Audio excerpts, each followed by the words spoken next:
अपने बच्चे के बिना तड़प गया हूँ, उसके बिना नहीं रह पा रहा, लेकिन मेरी बीवी मेरे बच्चे से मुझे नहीं मिलने दे रही। अब मैं लीगल रूट लूंगा और मैं अपने बच्चे से मिलने के लिए किसी भी हद तक जाऊंगा, केस लड़ूंगा, जो भी करूंगा। अस्सलाम वालेकुम ख़वातीन हज़रात, मैं हूं आपका मेज़बान सुमैर और आज के नए प्रोग्राम में हम आपको खुश आमदीद कहते हैं। दोस्तों, पता नहीं ऐसा क्यों होता है कि ये जो हमारे एक्टर्स होते हैं, इन्फ्लुएंसर्स होते हैं या कोई भी स्टार होता है, जब वो शादी करते हैं तब भी बहुत चर्चे होते हैं, लेकिन जब उनकी अलहदगी होती है तब उससे ज़्यादा चर्चे होते हैं। पाकिस्तान में किसी टिकटॉकर ने शादी की, यूट्यूबर ने, इंस्टाग्रामर ने या फिर किसी एक्टर या एक्ट्रेस ने, उनकी शादी के बहुत चर्चे होते हैं, वायरल होती हैं वीडियोस। लेकिन जब उनकी अलहदगी होती है, सेपरेशन होती है, तब भी बहुत चर्चे होते हैं। क्यों? क्योंकि दोनों मियाँ बीवी एक दूसरे पर बहुत ज़्यादा कीचड़ उछालते हैं, दोनों एक दूसरे के पोल खोलने लग जाते हैं। और यही बातें देखकर लोगों को कुछ को बहुत मज़ा आता है सुनने का और कुछ लोगों को बहुत तकलीफ़ होती है कि कल तक एक साथ बैठने वाले लोग, एक दूसरे से मोहब्बत के दावे करने वाले, आज एक दूसरे की इज्जत की धज्जियाँ उड़ा रहे हैं। मैं कुछ लोगों के बारे में आपको बताऊंगा, लेकिन एक हमारी एक्ट्रेस हैं जिनका नाम है निम्रा खान। बहुत सारे ड्रामों में आती हैं, बहुत सारी वीडियोस, बहुत सारे इंटरव्यूज। उनकी पहली शादी के भी बहुत चर्चे थे, लेकिन वो शादी भी ना चल सकी, डिवोर्स हो गई। उनकी दूसरी शादी हुई और वो भी ना चल सकी। उन्होंने अपने हस्बैंड पर कीचड़ उछालने शुरू किए, लेकिन हस्बैंड भी जो है पीछे नहीं रहे, जिसके बाद ये जाहिर होने लगा कि वो भी इनसे बहुत तंग थे। अब जो मैं इनके बारे में आपको बताने जा रहा हूँ या आगे चलकर जिन जिन सेलिब्रिटीज के बारे में मैं आपको बताऊंगा, उसे सुनने के बाद आपने कुछ सीखना है। इनके बारे में कमेंट्स करें, जो भी राय दें वो आपकी अपनी मर्जी, लेकिन इन सारी बातों को सुनकर आपने अपनी शादीशुदा ज़िंदगी को बेहतर बनाना है। निम्रा खान की पहले शादी हुई यूके में एक पुलिस ऑफिसर के साथ। ज़िंदगी अच्छी गुजर रही थी, इन्होंने शोबिज़ इंडस्ट्री से तकरीबन किनारा कर लिया था, बाहर रह रही थी। लेकिन चंद महीनों में ये पाकिस्तान वापस आ जाती हैं और वापस आने के बाद कहती हैं कि मैं अपनी जान बचा कर वापस आई हूँ। वो शख्स जो मुझसे कभी बहुत मोहब्बत के दावे करता था, वहाँ जाने के बाद मुझ पर तशद्दुद करता रहा, मुझ पर पाबंदियाँ लगाता रहा, बहुत जुल्म करता रहा और आखिरकार मैं अपनी जान बचाकर यूके से वापस आई। बहुत सारे लोगों ने इस बात का मजाक भी उड़ाया कि ऐसा कैसे हो सकता है कि यूके में रहते हुए यहाँ पर तशद्दुद होते रहे। खैर, उनके साथ हुआ होगा, वो बेहतर जानती होंगी। फिर खैर टाइम गुजर गया और एक बार उनको लगा अब मुझे ज़िंदगी में एक ऐसा शख्स मिला है जिससे मेरी ज़िंदगी बहुत बेहतर हो जाएगी। शादी होती है, शादी के कुछ अरसे के बाद ही ये अपने इंस्टाग्राम पर एक स्टोरी लगाती हैं जिसमें ये अपना वॉइस ओवर कर रही होती हैं, उदास बैठी होती हैं और कहती हैं कि ज़िंदगी में जो भी वक्त आए, अच्छा हो बुरा हो, मुश्किलात हो, मैं खुद के लिए काफ़ी हूँ। इससे लोगों को लगा कि शायद इनकी शादीशुदा ज़िंदगी मुश्किल में, क्योंकि इन्होंने अपनी शादी की सारी तस्वीरें, वीडियोस गायब कर दी थी। तो पूछने वाले ये पूछने लगे कि क्या बात है, आपने अपनी शादी की सारी तस्वीरें भी गायब कर दी और उसके साथ साथ आप ऐसी बातें भी कर रही हैं। तो उन्होंने कहा कि नहीं, ऐसा कुछ भी नहीं है, बस नजर लगती है जिसकी वजह से मैंने वो सारी तस्वीरें हटा दी। उसके बाद देखने को ये मिला कि दोनों मियाँ बीवी ने एक दूसरे को अनफॉलो कर दिया और निम्रा खान ने इस तरह की स्टोरीज भी लगाना शुरू कर दी कि एक लड़की पर डोमेस्टिक वायलेंस हुआ, यानी कि उसके शौहर ने उसको शायद मारा पीटा, उसकी हालत बिगड़ गई थी। तो लोगों ने ये कहा कि ये शायद हिंट्स देना चाह रही हैं कि मेरे पर भी डोमेस्टिक वायलेंस हुआ है। इनके शोहर ने भी एक स्टोरी लगाई जिसमें उन्होंने लिखा, शुक्र है जान छूटी, अब मैं सुकून में हूँ। अब इन चीज़ों को देखकर लगा कि इन दोनों के दरमियान अब शायद कुछ नहीं रहा। एक और स्टोरी देखने को मिलती है जब निम्रा खान एक वीडियो शेयर करती हैं जिसमें एक बाबा जी आकर बहुत बड़ा भाषण देते हैं। बाबा जी अपनी वीडियो में ये कह रहे थे कि हम अपनी बेटियों को भिखारियों को क्यों दें, हम अपनी बेटियों को ऐसे बंदे के साथ क्यों ना ब्याहें जो अच्छा कमाता हो, खाता हो, उसकी ख्वाहिशात पूरी कर सकता हो। लोग कहते हैं कि ये पैसा देकर ये जो लड़कियां शादी करती हैं ये भी तो लालची हैं, ये भी तो गोल्ड डिगर है। हाँ भाई, गोल्ड डिगर हैं तो क्या हुआ, पैसा देकर शादी करनी चाहिए। सारी जिंदगी एक भिखारी के साथ जिंदगी गुजारने से बेहतर है गोल्ड डिगर बन जाओ। लोगों ने ये कहा कि भिखारी की डेफिनेशन हर इंसान की नज़र में डिफरेंट होती है। एक वो शख्स है जो अपनी बीवी को 3 टाइम का खाना नहीं दे सकता और अच्छे कपड़े नहीं दे सकता, रहन सहन नहीं दे सकता, वो भी भिखारी है। और कुछ लोगों की नज़र में वो भी भिखारी है जो अपनी बीवी को 1 महीने अच्छा मोबाइल, घर, सब कुछ लेकर देता है, लेकिन अगले महीने उसको डायमंड का 1 करोड़ का सेट नहीं लेके दे सकता। और कुछ लोगों ने ये भी लिखा कि मुझे ये बात समझ में नहीं आती कि शादी के 2 महीने के बाद इन एक्ट्रेसेस को क्यों पता चलता है कि मेरा शोहर भिखारी है।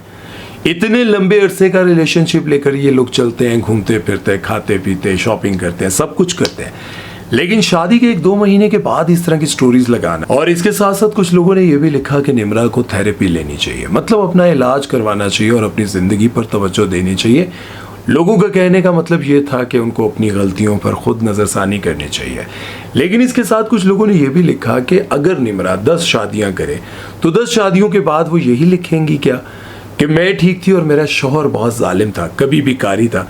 अब ये बात तो आप मुझे बता सकते हैं, लेकिन मैं आप लोगों से एक बात पूछना चाहता हूँ, बल्कि आपको एडवाइस करना चाहता हूँ कि देखें, ज़िंदगी गुजारने के लिए ये ज़रूरी नहीं है कि कोई आपको, मैं निम्रा को टारगेट नहीं कर रहा हूँ, नॉर्मली जब वो कह रही हैं कि भिखारी के साथ शादी नहीं करनी चाहिए, तो क्या शादी करने के बाद आपको डायमंड के सेट, बड़े बड़े घर, मोबाइल, ये सब कुछ मिले तभी आपकी ज़िंदगी पुरसुकून है? ये भी तो देखें कि जिसको दे रहे हैं वो इंसान भी है या नहीं।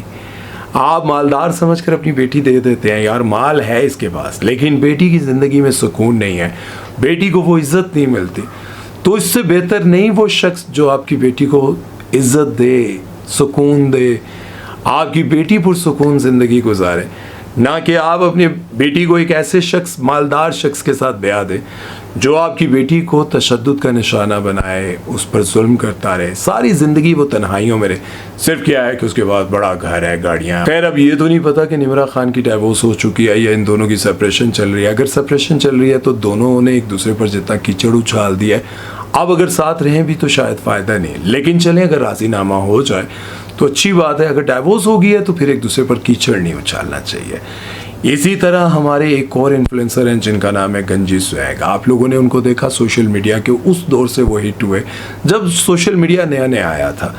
लेकिन ये बात सुनकर बड़ी हैरानी हुई कि 10 साल उनकी शादी को हो गए और तकरीबन 6 साल का उनका जो बेटा है वो अपने बेटे से नहीं मिल पा रहे काफ़ी अरसे से, और उनकी जो वाइफ है वो उससे मिलने नहीं दे रही। अब उन्होंने ये बात कही कि मैं अपनी प्राइवेट लाइफ को हमेशा प्राइवेट रखना चाहता था, मैं नहीं चाहता था कि मैं लोगों को ये बात बताऊं, लेकिन अब जब मैं अदालत जाऊंगा और अदालत आते जाते लोगों को ये पता चलेगा कि मैं कौन से केस के चक्कर में अदालत के चक्कर लगा रहा हूँ। जो मेरी 10 साल शादीशुदा ज़िंदगी है वो प्राइवेट रही, लेकिन अब मैं आप लोगों को ये सब कुछ इसलिए बताना चाह रहा हूँ क्योंकि मैं अपने बच्चे के बिना तड़प गया हूँ, उसके बिना नहीं रह पा रहा, लेकिन मेरी बीवी मेरे बच्चे से मुझे नहीं मिलने दे रही। अब मैं लीगल रूट लूँगा और मैं अपने बच्चे से मिलने के लिए किसी भी हद तक जाऊँगा, केस लड़ूंगा, जो भी करूँगा, लेकिन अपने बच्चे से मिलूँगा। लेकिन अफसोस की बात यह है कि जब उन पर यह वक्त आया तो लोगों ने ये कहा कि लो जी, लोगों को मशवरे देने वाला, लोगों को समझाने वाला, इतने बड़े बड़े भाषण देने वाला अपनी ज़िंदगी इस तरह से गुजार रहा है। कुछ लोग ये कह रहे हैं कि भाई शादीशुदा ज़िंदगी का ये मतलब नहीं होता कि बीवी बाहर हो और आप पाकिस्तान में हो, इतना डिस्टेंस, इतनी दूरियां, फिर अच्छा हुआ ना कि आपको बच्चे से नहीं मिलने दिया जा रहा। मियाँ बीवी के दरमियान जो मर्जी लड़ाई हो, जो भी हो, लेकिन बीवी को ये हक हासिल नहीं है कि वो बाप से उसकी औलाद को दूर कर दे। बहुत सारे लोगों ने ये भी लिखा कि अपनी प्राइवेट लाइफ को प्राइवेट ही रखना था ना, अगर प्राइवेट रखना चाहते हो तो फिर हमें क्यों बता रहे हो, जो मर्जी करो। भाई अगर आज वो बंदा नहीं बताता और कल वो अचानक सामने आता तो भी आप लोगों ने यही बातें करनी थी। मसला ये है कि अगर वो आप लोगों को अपना समझता है, आप लोग उनकी वीडियोस को देखते हैं, आप उनके बहुत अरसे से आप लोग उनको फॉलो कर रहे हैं, तो वो अपने फैंस को ये बताना चाहते हैं कि मेरी ज़िंदगी में ये सब कुछ चल रहा है, क्योंकि कल जो अदालत के बाहर तमाशा लगना है और तब ये बातें होनी है, उससे पहले वो आप लोगों को बता रहे हैं, तो इसमें क्या बुरा है।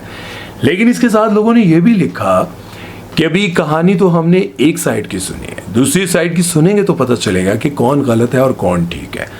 मैं ये कहता हूँ कि भाई जो मर्जी जैसा मर्जी है, लेकिन औलाद को दूर करना, औलाद को बाप से दूर करना इंतहाई घटिया काम है। आप लोगों को याद होगा अभी पिछले दिनों एक वाकया जो बहुत वायरल हुआ था, साहिबा वाला। क्या हुआ था, 42 साल के बाद साहिबा अपने वालिद से जब मिलती हैं तो उसके बाद सारी हकीकत जानने के बाद 42 साल के बाद वो अपनी वालदा निशो से नाराज़ हो जाती हैं, उनसे बात करना पसंद नहीं करती कि मेरे बाप को मुझसे इतना दूर रखा। ये ऐसा होता है कि जब माँ अपने बच्चे को बाप से नहीं मिलने देती, दूर रखती है और बहुत सारे बहाने और बहुत सारी बातें करती है, लेकिन फिर एक दिन ऐसा आता है कि वो बच्चा बड़ा होकर अपने बाप के पास वापस जाता है या माँ के पास वापस जाता है, तो फिर जिसने उसके दिमाग में ये सारी बातें डाली होती हैं उसी से नफरत हो जाती है। खैर, इसी तरह रजब भट्ट जो कि पाकिस्तान के बड़े यूट्यूबर हैं, बहुत सारे लोग मुझे लिखते हैं आप उनसे पैसे लेते हैं। यार नहीं, मुझे उनसे क्या ज़रूरत है, अल्लाह का दिया मेरे पास बहुत कुछ है, अल्हम्दुलिल्लाह मेरी ज़िंदगी बहुत अच्छी गुजरी है। बात यह है कि रजब भट्ट भी एक बाप है, अगर उनकी ज़िंदगी पर्सनल लाइफ पर जाए तो बेतहाशा उन्होंने कंट्रोवर्सीज, गुनाह, जिना, जो बातें आप लोग कहते हैं वो सब ठीक होगा, मानते हैं। लेकिन फिर भी आप मुझे ये बताएं कि उनको अपने बेटे से दूर रहने का किसने हक दिया, उसको दूर करने का। अब रजब भट्ट भी अपने बेटे से मिलने के लिए अदालत से रुजू करने जा रहे हैं, जबकि ईमान और उनकी सारी फैमिली ये कहती है कि हमने तो कभी नहीं रोका। लेकिन कुछ ना कुछ तो ऐसा हुआ है कि अगर आसानी से मिल सकते तो वो जाकर अपने बेटे से मिल लेते। उनको क्या ज़रूरत पड़ी थी अदालत जाना और वहाँ पर एक तमाशा लगाना, जब बच्चा वहाँ आएगा मिलेगा, ये सब कुछ करने की क्या ज़रूरत थी? कोई तो वजह होगी कि वो अदालत जाने लगे हैं अपने बच्चों से मिलने के लिए। इसी तरह से फ़िरोज़ खान अपने बच्चों से मिलने के लिए तरसते रहे। लोग कहते रहे कि आपने उनकी उस अलीज़े का साथ नहीं दिया। अलीज़े का साथ देखें, मुझे तो बात ये करनी थी जब ये कंट्रोवर्सी बनी कि भाई बाप जो रो रहे अपने बच्चों के लिए, तो माँ क्यों नहीं मिलने दे रही? माँ अपने बच्चों को अपने पास रखती है, उनको सीने से लगाती है, लेकिन बाप भी अपने बच्चों से उसी तरह से प्यार करता है। वो रोता है, तड़पता है अपने बच्चों के लिए, तो माँ क्या करती है? बच्चों को अपने पास रख लेती है, क्योंकि कानून है कि एक दिन बाप आकर मिलेगा, महीने में, हफ्ते में, जो भी है। इसी कानून के तहत वो उस बाप को जो दुनिया से लड़ सकता है, औलाद के पीछे रोने लग जाता है। बाप दुनिया का बदतरीन इंसान है, जो कुछ भी है, लेकिन मिलने से रोकने और मिलने बाप से दूर करने का हक आपको किसने दिया? मियाँ बीवियाँ आपस में नहीं बनती, ठीक है, उसका अपना रास्ता, इसका अपना रास्ता, लेकिन औलाद तो दोनों की सांझी है, उसको दूर करने का क्या मतलब है? मैं आपको सिर्फ एक ही बात कहना चाहता हूँ कि देखें, जितने भी हमारे सेलिब्रिटीज़ जितनी भी होती हैं, इनकी लड़ाइयाँ झगड़े जब भी होते हैं तो फिर ये क्या करते हैं, एक दूसरे पर कीचड़ उछालते हैं। और एक तरफ बॉलीवुड का वो एक्टर है जिसे मिस्टर परफेक्शनिस्ट कहा जाता है, अपनी ज़िंदगी में कई शादियाँ की, और हैरत की बात यह है कि हर शादी 15 साल 20 साल इतनी शादियाँ रही आमिर खान की, और जब वो दूसरी शादी करते हैं, तीसरी शादी करते हैं, तो पहले वाली बीवी बच्चे सब मौजूद होते हैं और ग्रुप फोटो में भी मौजूद होते हैं। ये कितनी हैरत की बात है। और दूसरी तरफ आप वो औरत देख लें जो गोविंदा के पैसों पर सारी ज़िंदगी अय्याशी की, सारी ज़िंदगी गुजारी, और अब आकर जब गोविंदा जो है वो उस तरह के बड़े स्टार नहीं रहे, नॉर्मल गाड़ियों पर सफ़र करते हैं, नॉर्मल ज़िंदगी गुजारे हैं, तो वो बीवी हर जगह पर कोई ऐसा मौका वो हाथ से नहीं जाने देती जिसमें वो गोविंदा पर कीचड़ ना उछाले। क्या उनसे बंदा ये पूछे, आपने सारी ज़िंदगी गोविंदा के पैसों पर अय्याशी नहीं की है? उन्हीं के घर, उन्हीं की गाड़ियाँ, उन्हीं की क्रेडिट कार्ड, सब कुछ वही इस्तेमाल किया, लेकिन आज गोविंदा की हर जगह बुराई। कितना फ़र्क है? एक आमिर खान है जो शादियों पे शादी कर रहे हैं, गोविंदा हैं जिन्होंने एक ही शादी की है, वही बीवी है, वही माशूका भी, वही सब कुछ वही था, आज भी वही है, लेकिन उसके बावजूद क्या है कि इज्जत नहीं है। और एक वो आमिर खान जिन्होंने शादियों पर शादियाँ की, लेकिन इज्जत से पहले वाली माजी की बीवियाँ और मौजूदा बीवियाँ सब साथ है। तो फ़र्क ये है कि जब शादीशुदा ज़िंदगी से अलहदगी होती है, ये नहीं कि आप शोबे से ताल्लुक़ रखें, टिकटॉक से, पर्सनल लाइफ में भी एक आम लड़की भी जब अलग हो जाए तो अलग हो जाए। जब रास्ते जुदा तो फिर एक दूसरे से गिला कैसा, जब साथ नहीं रहना तो गिला शिकवा कैसा, और अगर साथ रहना है तब भी गिला शिकवा कैसा। अपना ख्याल रखिएगा, दुआ में याद रखिएगा। सुमैर चौधरी को दीजिए इजाज़त। अल्लाह हाफ़िज़।